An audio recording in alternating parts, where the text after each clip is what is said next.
How do I fix my Wi-Fi connection after pressing the WPS button? Hey there! Welcome to this video on how to fix your Wi-Fi connection after pressing the WPS button.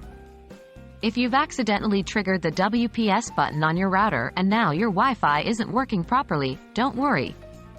In this video, I'll guide you through the steps to get your Wi-Fi connection back up and running smoothly. So let's dive right in. Understanding WPS and its impact on Wi-Fi. Before we jump into the solution, let's quickly understand what the WPS button does and how it can affect your Wi-Fi connection. WPS stands for Wi-Fi Protected Setup and is a convenient method to connect devices to a wireless network without entering a passphrase. When you press the WPS button on your router, it initiates a temporary connection mode, allowing compatible devices to connect securely. However, this can sometimes lead to connectivity issues if not used correctly. Resetting your router. The first step to fix your Wi-Fi connection after pressing the WPS button is to reset your router. Resetting the router will restore it to its default settings and clear any temporary configurations that might be causing the problem. To reset your router, locate the reset button usually found on the back or bottom of the device. Use a small, pointed object like a paperclip or a pin to press and hold the reset button for about 10 seconds. Once you release the button, the router will restart, and its settings will be reset. Reconnecting devices to your Wi-Fi network.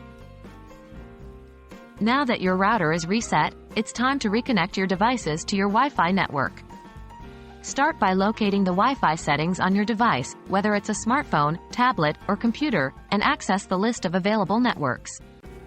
You should see your Wi-Fi network listed there. Select your network and choose the Forget or Delete option to remove the previous connection information.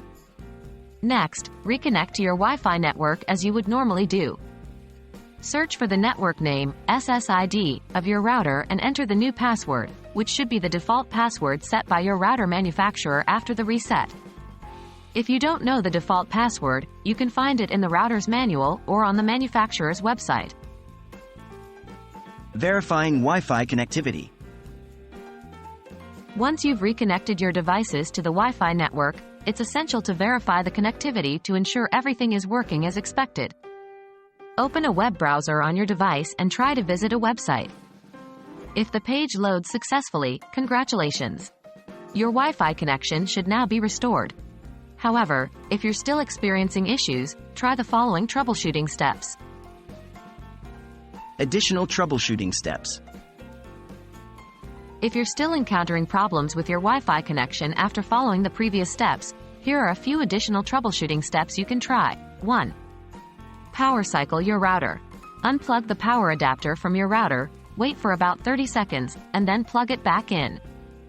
This can often resolve temporary glitches. 2. Update router firmware. Visit the manufacturer's website and check if there are any firmware updates available for your router.